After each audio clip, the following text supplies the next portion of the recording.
A seguir, Jornal das 6.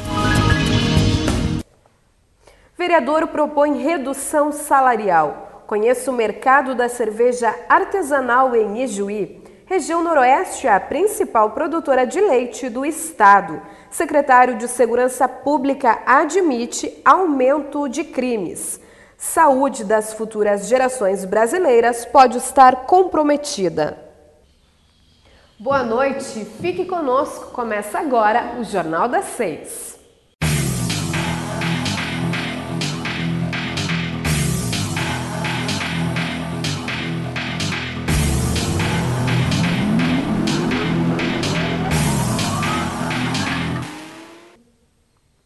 A saúde das futuras gerações de brasileiros pode estar comprometida pela alimentação inadequada das crianças. Uma pesquisa do IBGE revela que produtos ricos em açúcar, gordura e sódio entram cada vez mais cedo no cardápio dos pequenos. Quando chega a hora do lanche, é quase um piquenique. No centro da rodinha, a bandeja com frutas e um carboidrato. A rotina garante que todos saibam a ordem dos alimentos. A fruta. Por quê? Porque sim. Primeiro a fruta e depois? O pão de queijo. E por último o suquinho. É. Mas nem sempre é fácil. Mesmo em uma escola que trabalha a educação integral, aliando ecologia à alimentação naturalista, crianças são crianças e muitas vezes preferem o doce e a fruta. O açúcar é algo que altera o paladar, né? A gente sabe, e que eles, no momento que eles comem uma vez, eles vão querer mais. Então a gente precisa estar orientando muito e oferecendo muitos alimentos saudáveis, porque é na infância que os hábitos alimentares são adquiridos, né? Para convencer, vale o lúdico. Com o que parece a bergamota? Uma tartaruga. Uma tartaruga? E até explicações mais funcionais sobre um bom motivo para comer frutas. Pra fazer cocô. Só que esse ideal está muito longe da realidade da maior parte das crianças brasileiras. E por isso o Ministério da Saúde acendeu o sinal vermelho na questão da alimentação infantil. Segundo a pesquisa nacional de saúde feita pelo IBGE, 61% das crianças com menos de 2 anos já consomem algum tipo de produto industrializado, como biscoitos, bolos e bolachas. E 32% inclui no cardápio regular refrigerantes e sucos artificiais. A praticidade dos pacotes prontos introduz muito cedo na vida dos pequenos açúcares, gorduras e conservantes químicos. Resultado, doenças associadas a hábitos de vida chegam cada vez mais cedo. Eles facilitam o aparecimento do diabetes. A gente vê alterações no metabolismo da glicose já em crianças, em adolescentes. A gente vê colesterol alterado em crianças, em adolescentes. Famílias precisam se dar conta de que esse período inicial da vida é um período muito precioso. A gente chama de janela de oportunidade, né? A criança aprende muito nessa fase e aprender a se alimentar bem é super importante. Os pais que são os responsáveis, são os pais que têm que estimular toda essa questão de saúde na criança o quanto antes melhor, né? Nesta escola de educação infantil, a nutricionista garante um cardápio equilibrado. Só entra suco natural ou água, um alimento imprescindível que às vezes tem sido deixado de lado. No prato, arroz, feijão, carne e vegetais. Tudo com quase nada de sal. E a orientação é dada também para os pais, porque o exemplo na mesa tem que vir de casa. Os filhos são reflexo dos pais. O que os pais comem, os filhos vão comer. Então, papais e mamães, procurem colocar à sua mesa bastante frutas, verduras, alimentos saudáveis realmente. Um vereador aqui de Juí apresentou uma proposta de redução salarial. Um vereador aqui de Juí irá apresentar uma proposta, um projeto que propõe a redução dos salários deles próprios e também dos secretários, vice-prefeito e prefeito da cidade, na sessão da Câmara da próxima segunda-feira. Acho que a alternativa tem que ser mais drástica. Eu acho que nós temos que cortar na própria carne Dar exemplo, nós enquanto agentes políticos, e isso não é demagogia. Demagogia é você ir na tribuna e dizer que em 90 dias economizaram-se R$6 mil por conta de telefone, luz, água, etc. O que eu quero propor? Eu quero propor o que está acontecendo em outras cidades do país, que têm consciência do nosso papel enquanto agente político. O que é isso? Vamos propor, por exemplo, a redução dos nossos salários. Nós, enquanto vereadores, a nossa atuação não é profissão. A nossa função pública não é profissão. Quero que fique registrado isso aqui. Tanto que eu cumpro a função de vereador, mas também tenho minha atividade particular. Eu sou professor, eu sou advogado, e eu acho que a gente está ali na função pública para contribuir com a melhoria da qualidade de vida das pessoas. Então, eu fiz uma proposta, vou levar ela, estou formatando ela no papel, tá? Vou levar ela segunda-feira, para vocês terem uma ideia. 15 vereadores, durante 12 meses, fazendo uma redução, um corte nos seus vencimentos de 20%, nem é a metade. 20%. Nós vamos gerar em 12 meses uma economia, e isso sim é economia, de R$227 mil. Em 12 meses. Isso eu estou falando 15 vereadores. Sem falar aqui do corte que eu defendo há 6 anos nas diárias. Eu defendo a diária zero. O ano passado, e eu tenho uma reportagem aqui no meu escritório, o ano passado, saiu em janeiro, através de um órgão oficial aqui de Juí, da imprensa, saiu em janeiro, o custo de diária em Juí dos vereadores foi 50 e poucos mil. Então, assim, essa fala de que R$6 mil foi uma economia em 3 meses, isso não é economia, isso é demagogia, isso é engodo, a meu ver. E eu fui mais longe. Eu quero propor também o corte de uma redução de vencimentos dos secretários. Os secretários, por exemplo, hoje ganham R$ 9.766,58. São 13 secretários, 13 secretários que totalizam por mês R$126 mil. Vezes 20%, dá uma economia de R$25 mil por mês com os secretários. Ao final de 12 meses, dá R$304 mil. Mais os dos vereadores, dá R$500 e poucos mil. Mais 20% do prefeito e 20% do vice-prefeito, nós chegaremos a uma economia em 12 meses de R$600 mil. E isso não estou falando, para você, telespectador da TV Juí, do corte dos CCs. O Tribunal de Justiça do Estado do Rio Grande do Sul determinou que Juí corte 30 a 35 cargos de confiança. E o Executivo insiste em postergar isso na Justiça, em prolongar esse debate no Poder Judiciário. Então, assim, isso é fazer economia, isso é dar uma resposta satisfatória para a nossa comunidade e para o nosso contribuinte.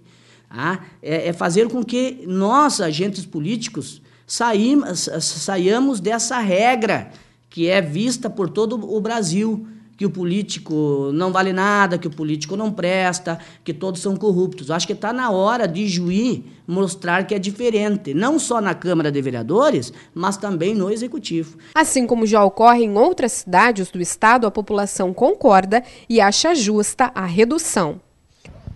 Eu sou a favor, pois essa questão, eles trabalham para nós, eles trabalham para o povo, é o povo que elege eles, somos nós que mantemos eles, e nada mais correto do que eles receberem uma quantia que seja adequada com o que nós recebemos.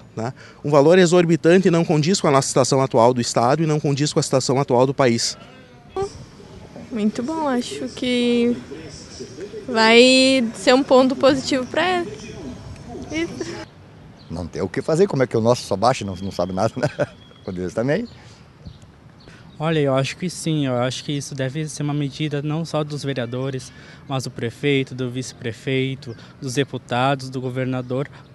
Estamos em crise e eu acho que isso é uma ótima medida para a gente sair e não tirar da bolsa do trabalhador. Mas olha, eu acho que já tinha que baixar 70% o salário deles, porque eles não estão trabalhando muita coisa aqui na cidade, né?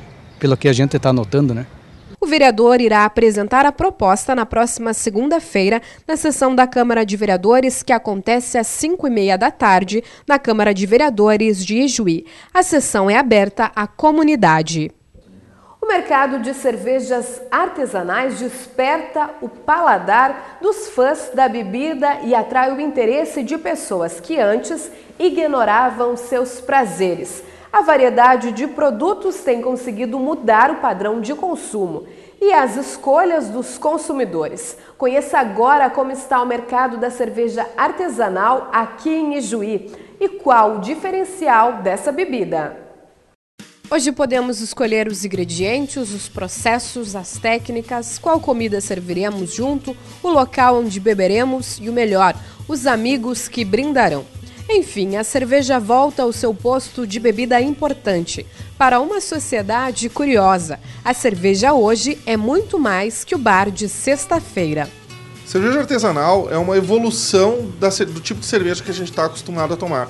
Ela é mais intensa em termos de aromas, de sabores, de sensações. Hoje a gente tem mais de 140 estilos cadastrados de cerveja. Então, aquilo que a gente entendia por cerveja, que a gente cresceu experimentando e consumindo, hoje já se tem uma ideia completamente diferente, né?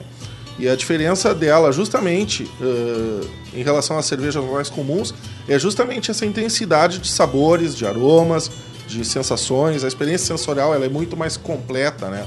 E ela se presta mais para harmonizações, para experimentações dos cervejeiros. Hoje a gente já tem uma infinidade de experiências aí, cerveja, desde infusão de framboesa nas receitas até como uma cerveja americana lá que foi feita com a cerveja da barba do cervejeiro, com o fermento da barba do cervejeiro, né? O interesse pelas cervejas artesanais vem crescendo diariamente e algumas diferenças são percebidas pelos degustadores. Quando eu comecei a me interessar por cerveja, há 5 anos atrás, na média as cervejas importadas eram melhores que as nacionais. Hoje em dia essa diferença está bem menor e talvez até as cervejas nacionais hoje, numa média, estejam melhores que as cervejas importadas. Muito porque as cervejas nacionais têm a questão do frescor, que uma cerveja, quanto mais ela viaja, mais ela perde sensorialmente. Então a cerveja nacional ela já ganha por ser produzida aqui mais perto e não sofrer tanto com a viagem de navio, com o que a gente chama de maturação em container, né, das cervejas importadas. Então hoje o Brasil está muito bem servido de cervejas e principalmente o Rio Grande do Sul. Ultimamente, nos grandes concursos nacionais e internacionais, as cervejas gaúchas têm conseguido bastante reconhecimento assim, em termos de medalha. No último concurso nacional de Blumenau, a cervejaria que mais ganhou prêmios foi gaúcha, a cervejaria que fez a cerveja do ano é gaúcha. Então a gente está muito bem servido aqui de cervejas. O cenário da cerveja artesanal está em crescimento e em Ijuí não é diferente. Quando nós abrimos a loja, nós estávamos com um projeto de retorno assim, normal de microempresa de 1 ano e meio, 2.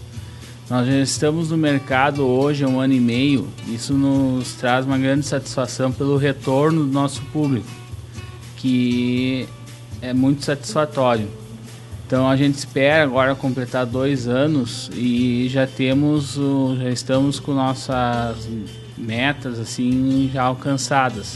O mercado cervejeiro no Brasil, no mercado gaúcho hoje é uma expansão enorme, então a gente está focando nisso. Você chega aqui na loja, você vai encontrar uma cerveja alemã, uma cerveja belga, que é uma coisa que antes não tinha em lugar nenhum. Então é uma coisa que teve que ser trabalhada ao longo do tempo, mas hoje nós já temos um grande público para isso e as pessoas que chegam aqui são bem atendidas, a gente já está cada vez se especializando mais. O cenário da cerveja artesanal em Ijuí, ele está começando, mas ele é bastante promissor. A cidade ela tem uma população, um poder aquisitivo bem legal e que está querendo experimentar e provar novos tipos de cerveja. Hoje a gente já tem uma comunidade aqui em Ijuí de cervejeiros caseiros que estão fazendo a sua própria cerveja em casa.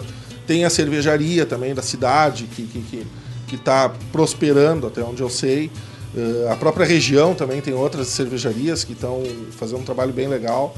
E eu acho que aqui em Ijuí ainda tem bastante espaço, né? E vamos trabalhar para que aumente as opções de cerveja e de eventos, enfim. São nomes que chamam a atenção.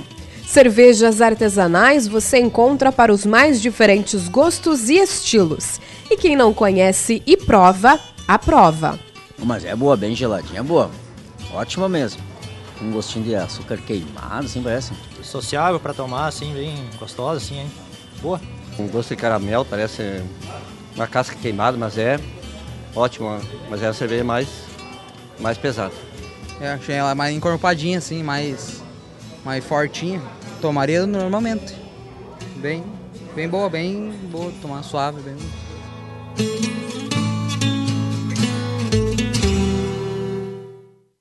Você já ouviu falar na síndrome de Asperger? Você sabe o que é esta doença? Quais os sintomas? Nas dicas de saúde de hoje, vamos entender um pouco mais sobre essa síndrome com a neuropsicóloga Nancy Schneider.